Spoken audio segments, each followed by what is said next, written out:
Salve, salve galera, sejam bem-vindos a mais uma aula aqui no canal Biologia Legal. E nessa aula de hoje vamos estar falando sobre biodiversidade e classificação.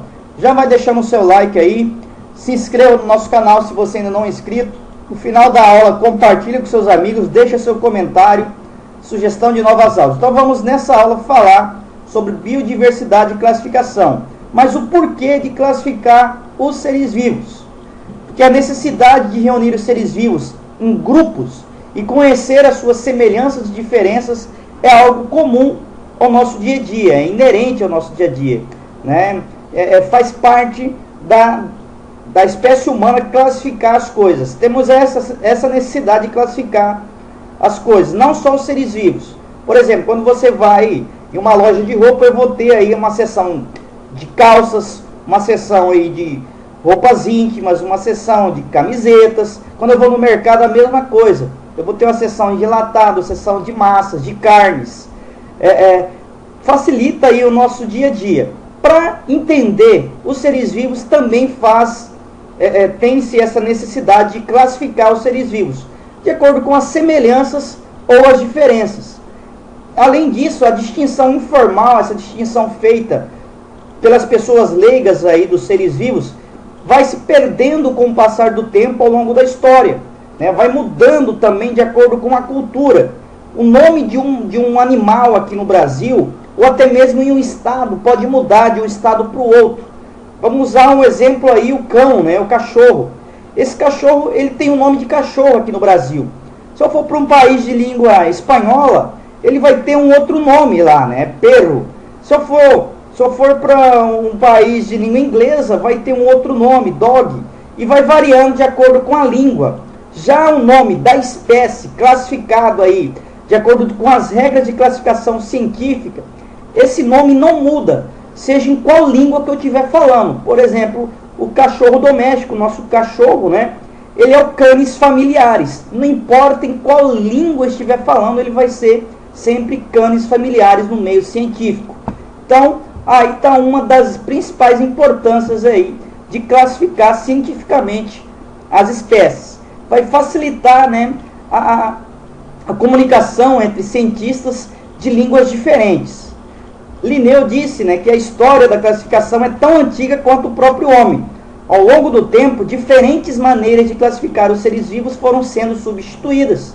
Não necessariamente por serem certas ou erradas, mas sim porque novos conhecimentos decorrentes dos avanços científicos e tecnológicos permitiram entender melhor as relações evolutivas dos seres vivos.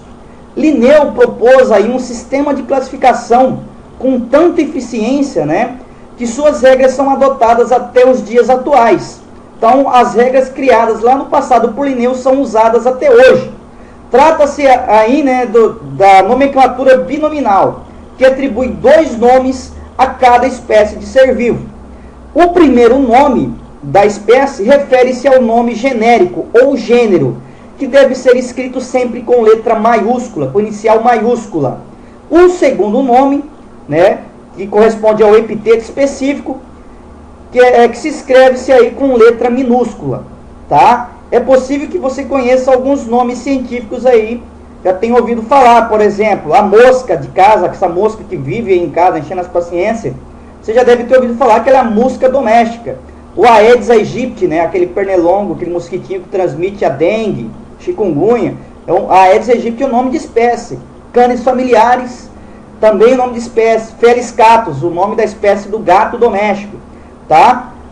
Vocês podem perceber com esses diferentes nomes de espécies que os nomes científicos sempre são escritos em latim ou latinizados.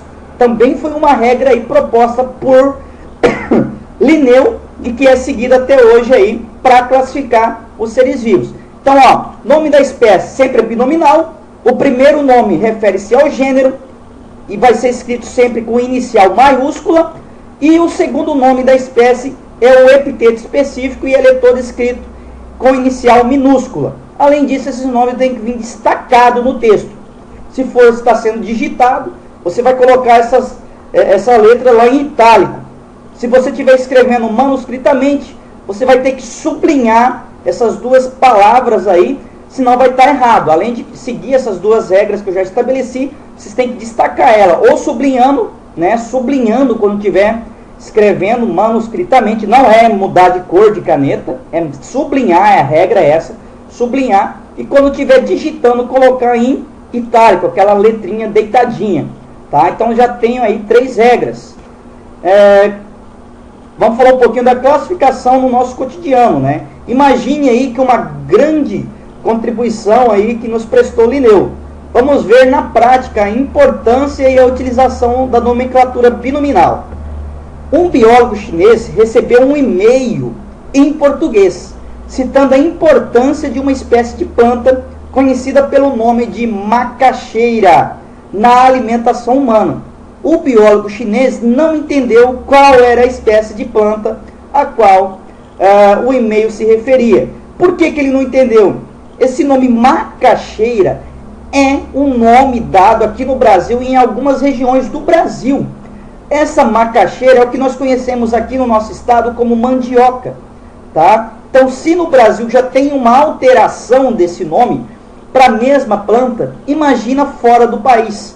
A pessoa não entendeu nada, então deveria se ter dado aí, né, um nome correto, né, o nome da espécie da macaxeira aí, um nome específico, né, que aí sim esse biólogo chinês lá iria entender qual planta que o cara mandou falando para ele lá, certo? Então essa é a importância. Na comunicação, usando termos cotidianos, termos populares no meio científico, os cientistas ficam perdidos, não entendem. Então, para falar de espécies, tenho que estar com os nomes das espécies, latinizados e com 2 nomes, binominal. Vamos ver algumas regras aí, mais algumas regras, alguns exemplos, né?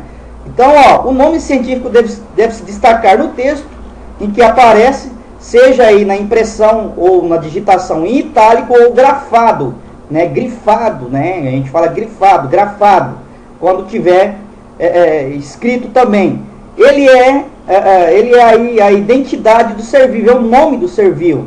Aqui nessa tabela eu tenho alguns exemplos de nomes popular e o nome científico. O lobo é o Canis lupus, o gato é o Felis catus, nome científico. O milho é o Zea mais, a minhoca é a Ferretina ovaiana, né? E o pau-brasil é o Caesalpinia echinata. Esse nome complicado aí do pau-brasil, né? A árvore que deu nome ao nosso país, né? A gente lembra aí da história do Brasil, quando os portugueses chegaram, descobriu que essa madeira produzia muita tinta, né? Um corante, além disso servia para construção, e os portugueses levaram, quase extinguiram praticamente o pau-brasil das nossas costas, né? do nosso país. E esse nome, né, do pau-brasil deu nome ao nosso país. Taxonomia. No sistema de Linneu, a unidade básica, a unidade mais simples de classificação é a espécie. A partir daí, outras categorias foram adotadas obedecendo uma hierarquia. Espécie é o grupo de populações capazes de se cruzar e produzir descendentes férteis. Essa é o conceito de espécie. Espécie é o grupo de populações, grupo de indivíduos capazes de se cruzar e de produzir descendentes férteis. Então eu tenho a espécie, que é o taxon básico. As espécies se fundem, se juntam, né, se agrupam, formando os gêneros. Gêneros parecidos se juntam, formando famílias, se agrupam em famílias. Famílias se agrupam em ordens. Ordens se agrupam em classes. Classes em filos. E filos se agrupam em reinos, tá? De cima para baixo, do mais complexo para o mais específico, eu tenho isso aqui, ó, Re, Fi, Co, Fa, Ge, né? Que seria aí uma forma de memorizar, apesar de eu não gostar muito de memorização, de memorizar aí do mais complexo para o mais básico. Mas espécie, gênero, família, ordem, classe, filo e reino, né? Do mais simples para o mais complexo. Exemplos de classificação aí da espécie: o Canis familiaris, o nosso cão doméstico, né? Ele vai estar agrupado na espécie Canis familiaris, o gênero é o Canis, a família Canidae, a ordem é carnívora, a classe do cachorro é a classe mamália, da mesma nossa, subfilo vertebrada, do filo Chordata, e fazem parte aí do reino Animalia, ou do reino animal. Vamos falar um pouquinho de sistemática e filogenia. A sistemática vai ser um ramo da biologia que investiga as possíveis relações de parentesco evolutivo. Então, sistemática vê o parentesco evolutivo entre as espécies. Portanto, é necessário aí desmistificar a ideia de que classificar é apenas dar nome aos seres vivos. Não é apenas dar nome. Para eu dar um nome, eu vou dar um nome no ser vivo dentro da sistemática. Mas, além disso, eu vou fazer um estudo, vou ver o grau de parentesco que ele tem com os demais seres vivos para encaixar dentro daqueles táxons, né, do reino, do filo, da ordem, da classe, do gênero, certo? Então, primeiro eu tenho que fazer esse estudo para depois dar o nome. A filogenética, ou a cladística, também como é conhecida a filogenética, começou a ganhar preferência aí dos estudiosos cientistas a partir de 1966, e é o sistema de classificação mais aceito atualmente. A sistemática é uma das áreas da biologia que mais cresce nos dias atuais. Por que a sistemática cresce nos dias atuais? Porque a gente não conhece todas as espécies do planeta. Então, todo ano, muitas espécies são descobertas e elas são classificadas e feitos estudos. Daí, por isso que, no motivo que a sistemática cresce, é o ramo da biologia que mais tem se ampliado nos últimos anos e vai continuar assim por muito tempo ainda. Vamos falar um pouquinho dos 5 reinos. O primeiro reino é o reino Monera, tá? Esse reino é composto por seres procarióticos e unicelulares. Faz parte do reino Monera as cianobactérias e as bactérias. São seres heterotróficos, anaeróbios e aeróbios, né? Os anaeróbios podem ser, são seres fermentantes ou fermentadores. E também eu vou ter aí os seres saprófitos ou saprófagos, né? Que são os seres chamados de decompositores. E eu vou ter dentro desse reino os seres autótrofos, fotossintetizantes ou quimiosintetizantes. Esse reino é o reino das bactérias, como a Escherichia coli, por exemplo, aqui essas figuras, né, são de bactérias. Já o reino protista é composto por seres unicelulares ou multicelulares eucariontes. Eu vou ter os protistas, aqui eu classificado em protistas 1, que são os protistas autótrofos, fotossintetizantes, exemplo as algas.